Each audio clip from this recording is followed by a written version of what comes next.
Hey warriors, hello everyone. This is Shweta Shukla and you're watching me on the channel Alter Yourself. तो कैसे हैं आप सभी लोग? आई होप बिल्कुल ठीक होंगे, स्वस्थ होंगे. अगर नहीं है तो भी भाई हो जाएंगे बहुत जल्दी. चलिए तो welcome to the vocabulary show with शुद्ध देसी निमोनिक्स. आपको तो पता ही है जो डेली क्लास लेते हैं कि निमोनिक्स कितने ही बढ़िया लेवल के होते हैं. ठीक है, जो आपको ईजिली याद हो जाए ऐसे निमोनिक्स बनाया जाता है. चलिए आगे आते हैं, हमारी सेशन की शुरुआत करते हैं. आज का वर्ड है रेसिड्यू. रेसिड्यू का मतलब क्या होता है? रेसिड्यू का मतलब होता है अवशेष. क्या होता है? अवशेष होता है, यानी कि बचा हुआ, बकाया. ठीक है, बचा हुआ जो होता है उसको क्या बोलते हैं? उसे रेसिड्यू बोलते हैं. ये तो खैर याद होना चाहिए सबको, लेकिन अगर फिर भी किसी को नहीं याद है तो कोई दिक्कत परेशानी नहीं है, अब याद हो जाएगा. कैसे याद होगा? इसके निमोनिक देखते हैं. ये है ड्यू. ड्यू का मतलब क्या होता है? ड्यू का मतलब सबको पता है ना क्या होता है? ड्यू का मतलब होता है जब किसी पर कुछ बचा हुआ होता है. कहते हैं ना कि तुम पर मेरा इतना ड्यू है, ये तुम्हें देना है, इतना ड्यू है तुम पर. ठीक है, तो ड्यू मतलब क्या है? तुम पर इतना बचा हुआ है मेरा. ठीक है, तो इसको ऐसे याद रखना. अच्छा, अब आते हैं इस पर कि ये है क्या. ये नाउन है, ये एडजेक्टिव है, ये एडवर्ब है, ये वर्ब है, ये नाउन है. ठीक है, जो ये रेसिड्यू है ये नाउन होता है. इसे हम एज अ नाउन यूज़ करते हैं, ये पता होना चाहिए, इसीलिए ये बताया ही जाता है. अब चलिए आते हैं आगे. आगे क्या है? आगे हैं इनके एंटोनिम्स और सिनोनिम्स. उनको तो देखना बहुत ज़रूरी है. आइए देखते हैं और वर्ड से लर्न करते हैं. देखो ये इनके सिनोनिम्स हैं. अरे सॉरी, ये पता नहीं कैसे आ गया. ये इनके सिनोनिम्स हैं, ये इनके एंटोनिम्स हैं. ठीक है, देखते हैं. सिनोनिम्स पहले आता है ट्रेस. ट्रेस का मतलब भी क्या होता है? सेम मीनिंग होता है. ठीक है, कुछ भी बचा हुआ, बकाया, ट्रेस. ट्रेस का रियल में मीनिंग देखो ना तो इसका मतलब होता है निशान. ठीक है, मतलब किसी चीज़ के निशान. निशान क्या होता है? निशान भी तो लेफ्ट मतलब किसी ने छोड़े हुए होते हैं ना, वो भी तो बचे ही हुए होते हैं ना. तो इसीलिए इसको यहाँ पर रखा गया एज अ सिनोनिम. ठीक है, तो ट्रेस तो सबको याद रहेगा ना. ट्रेस तो सबको पता है ट्रेस क्या होता है. ठीक है, रिमेन्स. रिमेन्स भी क्या होता है? जो भी बचा हुआ होता है उसको रिमेन्स बोलते हैं ना. ठीक है, रिमेन्स से ही हमने हमारी जो ये पूरी हिस्ट्री है उसके बारे में पता करा. ठीक है, तो रिमेन्स तो सबको पता है ना क्या होता है, तो इसको याद करने की ज़रूरत ही नहीं है. रेसिड्यू ये भी सबको पता है, अभी पता चल गया, नहीं पता था तो. ठीक है, अब आते हैं रुइंस पर. इसको कैसे याद रखोगे? देखो, रुइंस का मतलब होता है किसी का भी टूटा फूटा भाग, यानी कि जो टूटा फूटा भाग है बच गया, बाकी सब यहाँ वहाँ हो गया. ठीक है, टूटा फूटा भाग बचा हुआ है. ठीक है, तो ऐसे याद रखो. रुइंस का मतलब क्या होता है? टूटा फूटा भाग बचा हुआ है. ठीक है, हिंड का मतलब क्या होता है? हिंड का मतलब होता है, क्या होता है हिंड का मतलब? कोई क्लू वगैरह छोड़ देता है. ठीक है, तो वो भी भाई क्लू छोड़ा ही तो गया है ना, तो ये होता है हिंड का मतलब क्लू. तो ये भी याद रहेगा, सबको पता होगा. रिलाइज मतलब क्या होता है? तब भी यही होता है, बचा हुआ होता है. ठीक है, तो ये याद रखना पड़ेगा क्योंकि इसके लिए कोई निमोनिक नहीं बन पा रहा है फिलहाल. डेब्रिस का मतलब क्या होता है? डेब्रिस का मतलब होता है जो मतलब स्कैटर्ड पीसेस नहीं होते किसी भी चीज़ के. ठीक है, जो फैले हुए पीसेस होते हैं किसी चीज़ के, तो उसको बोलते हैं डैब्रस. ठीक है, तो ये भी भाई याद रख लेना, डैब्रस भी. ठीक है, डैब्रस क्या होता है? Scattered piece of something. ठीक है, स्कैटर्ड पीसेस ऑफ समथिंग, उसको बोलते हैं डैब्रस. ठीक है, याद रहेगा. ये याद रहना चाहिए कि बहुत ही सिंपल से वर्ड्स हैं सारे के सारे, ज़्यादा इसमें कोई रॉकेट साइंस नहीं है. ठीक है, तो ये याद रखना सबके सब. अब आता है एंटोनिम पर. ये बचा हुआ था, एंटोनिम क्या होगा? एंटोनिम इसका उल्टा होगा ना, यानी कि कुछ भी नहीं बचा, सब कुछ डिस्ट्रॉय हो गया. ठीक है, ये होगा इसका एंटोनिम. अब आते हैं वाइप आउट पर. वाइप आउट क्या होता है? वाइप आउट का मतलब होता है कि सब कुछ मिटा देना, मतलब वाइप आउट कर देना. ठीक है, वाइपर नहीं लगाते हैं. वाइपर वाइपर लगा क्या करते हैं? गंदगी को बाहर कर देते हैं घर के. ठीक है, साफ कर देते हैं ना, तो इससे याद रख लो ये वाइप आउट. ठीक है, इरेडिकेट का मतलब भी क्या होता है? इरेडिकेट का मतलब भी यही होता है भाई, लेकिन इसको याद कैसे करेंगे? याद करने के लिए अच्छा ये देखो, ये क्या है? ये डिकेट है. डिक्टेटर इससे समझो. ठीक है, ये डिक्टेटर जो ये डिक्टेटरशिप जो होती थी, या जो डिक्टेटर्स होते थे पहले के ज़माने में हुआ करते थे. ज़माने में नहीं कह सकते हैं, वो एक में ही कहेंगे. ठीक है, पहले के ज़माने में हुआ करते थे डिक्टेटर्स वगैरह, जो कि अब नहीं है. अब क्या कर दिए गए हैं? अब ये हटा दिए गए हैं. ठीक है, अब किसी की डिक्टेटरशिप नहीं चलती है. ठीक है, तो ये इरेडिकेट या इरेजर से ये जो इरा यहाँ पे एरा आया है, ये इरेजर से याद कर लो. इरेजर जो नहीं होती, इससे सब कुछ इरेज कर देते हैं ना. या तो इससे याद करो या तो डिक्टेटर से याद करो. डिक्टेटरशिप जो है या डिक्टेटर्स जो है इस टाइम क्या मतलब कहीं पर भी इस टाइम नहीं है, सबको क्या कर दिया गया, सबको हटा दिया गया, ठीक है। तो दोनों से ही याद कर सकते हैं, जो भी अच्छा लगे उससे याद कर लो, ठीक है।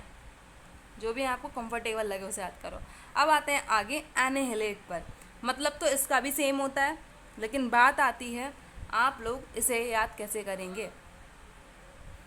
देखो, हमने क्या बताया था, इसका एंटोनिम क्या होता है, किसी को निकाल, मतलब किसी को मतलब कि डिस्ट्रॉय कर देना, ठीक है, या बाहर कर देना, ठीक है, वो होता है। अब एनिहिलेट है तो इसको कैसे याद रखोगे, ये एनी, एनी वर्ड आया यहाँ पर, एनी आया, ही आया, लेट आया, एनी ही लेट है, अब इसको बाहर कर दो, ठीक है।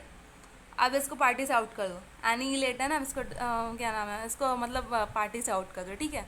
तो इसको ऐसे याद रख लो, ठीक है। तो मतलब क्या कर दिया भाई, उसको हटा दिया, ठीक है, इसको पार्टी से हटा दिया गया, एनी ही लेट है, ठीक है।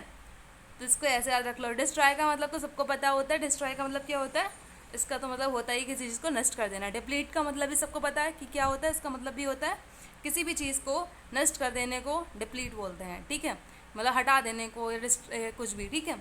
ऑब्लिटरेट कैसे याद करेंगे हम, ऑब्लिटरेट, ऑब्लिटरेट का देखो बहुत बढ़िया सा निमोनिक है।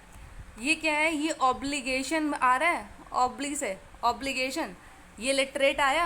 अच्छा, लिटरेट जो लोग होते हैं उनके ऊपर कोई बंदिशें लगा सकता है क्या,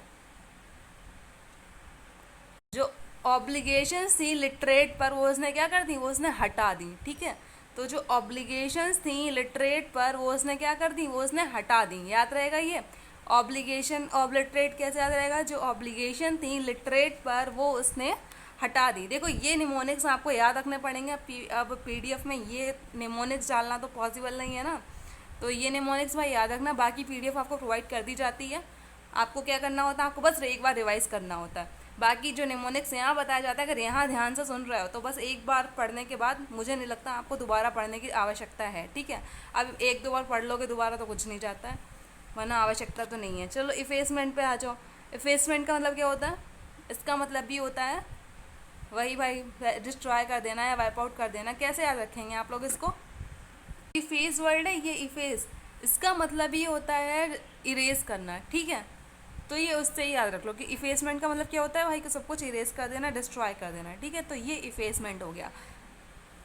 अब ये बताइए आप लोग, क्या आपको सब कुछ क्लियर है, सारे के सारे वर्ड्स जो भी सिनोनिम्स हैं, एंटोनिम्स हैं, सारे क्लियर हैं कि नहीं, क्लियर होने चाहिए फ़िलहाल, ठीक है, क्योंकि इसमें ऐसा कुछ है नहीं कि ना क्लियर हो। बाकी कोई दिक्कत परेशानी हो तो आप मुझे कमेंट सेक्शन बता सकते हैं, आपके कमेंट सेक्शन पर ज़रूर ध्यान दिया जाएगा। चलिए आगे आते हैं अब हमारे रिवीजन पार्ट पर, जो कि होता ही होता है, ठीक है।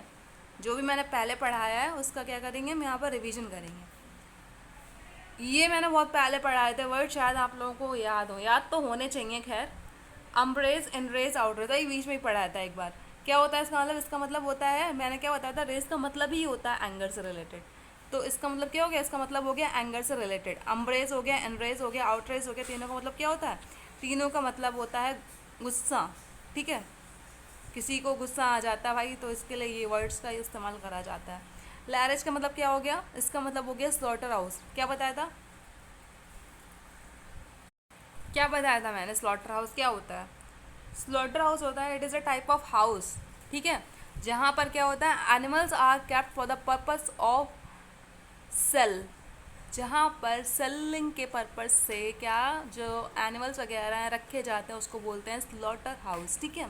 मारेज क्या होता है, मारेज होता है इल्यूजन, ठीक है, याद रहेगा, ये याद रहेगा, क्या याद होना चाहिए था आप लोगों को ये, ठीक है। पैस्चरेज क्या होता है, लैंड यूज फॉर ग्रेजिंग होता है, जो यूज़ की जाती है लैंड ग्रेज करने के लिए, ठीक है, उसके लिए हम क्या यूज़ करते हैं, पैस्चरेज यूज़ करते हैं वर्ड, ठीक है। इम्प्यूडेंट क्या होता है, मैंने ये इसलिए डाला क्योंकि दो कंफ्यूजिंग वर्ड है जो मैं पहले ही करा चुकी हूँ, देखते हैं कि आपको पता है कि नहीं पता है, ये आप देखिए, ठीक है। इम्प्यूडेंट क्या होता है, रूड होता है। और इम्प्रूडेंट क्या होता है, इसका मतलब होता है कोई फुलिश होता है उनके लिए यूज़ करते हैं। और मैंने बताया था प्रूडेंट क्या होता है, प्रूडेंट जो होता है जो बहुत ही बुद्धिमान लोग होते हैं, बुद्धिजीव लोग होते हैं, उनके लिए प्रूडेंट वर्ड का यूज़ करते हैं। और इम्प्रूडेंट क्या हो गया, इम्प्रूडेंट, इम्प्रूडेंट क्या हो गया, इसका मतलब होता है जो फलिश लोग होते हैं उनके लिए यूज़ करते हैं इम्प्रूडेंट। और प्रूडेंट किसके लिए यूज़ करते हैं, प्रूडेंट यूज़ करते हैं जो बहुत ही बुद्धिजीवी लोग होते हैं उनके लिए यूज़ करते हैं, ठीक है। तो ये थे आज के वर्ड जो कि हमारे रिविजन पार्ट से थे। अब आते हैं आगे, ये है आपका होमवर्क। ऐसे तो मैं वर्ड्स कराती रहूँगी, मुझे कैसे पता चलेगा कि आप लोग सीख रहे हो कि नहीं सीख रहे हो। तो करना क्या है, आपको करना ये है, जो भी यहाँ पर ये वर्ड दिया जाता है ये आपको कमेंट सेक्शन में बताना है इसका मीनिंग, ठीक है। तो ये जो वर्ड है मीनिंग ऑफ कॉन्ट्राइट, ये सभी के सभी क्या करेंगे, कमेंट सेक्शन में बताएंगे इसका मतलब। ये भी तो देखें कि आप लोग कुछ गेन कर भी रहे हो कि नहीं, मतलब या बस ऐसे ही, ठीक है। तो ज़रा इसका मतलब बताइएगा कमेंट सेक्शन में। So guys, if you like the session then press the like button and subscribe the channel for further updates। ये तो फॉर्मेलिटी हो गई, ठीक है, करना होगा आप लोग कर दोगे। So thank you so much guys, tata bye bye, take care.